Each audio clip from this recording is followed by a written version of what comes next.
coming from media, of course, numbers is key. And I used to have this argument with a lot of my co-hosts as well, because they had this thing of, oh, like some of you presenters, you don't do enough to put yourselves out there. Actually, so it became a conversation on who's a celebrity and who is just a radio presenter, because it became a numbers game.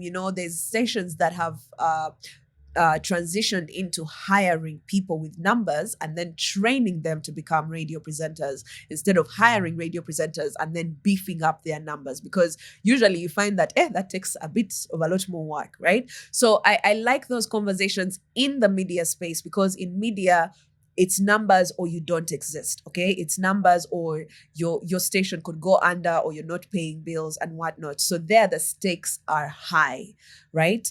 But then now when we bring that conversation to like the internet space, how high are the stakes for you? And I think I've now approached this conversation from a place of grace, because there's people with poor content, poor quality. Even the content itself is poor, but we watch them. We'll give them our time on TikTok for whatever reason, And then there's people who their content is premium. Like, I am in love with YouTube channel Yange Praise.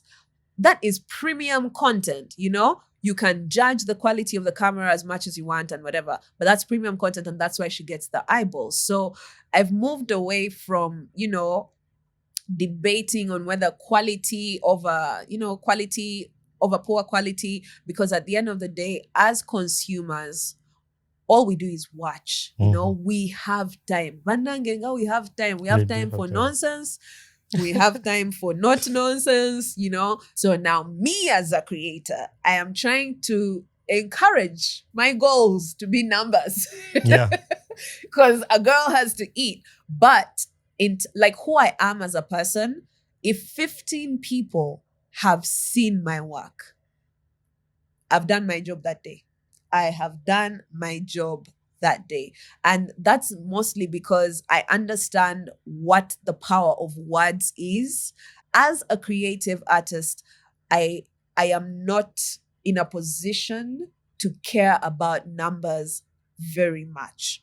But as a creative artist who wants to eat, I now have to put that as a goal. And now, because you understand that you're in a global space, it doesn't matter whether you're creating from Kanungu, from Soroti, from Istanbul, you are on a global space. What are the demands for an audience on a global space? You need to learn about branding. You need to learn about marketing. Do you intend to make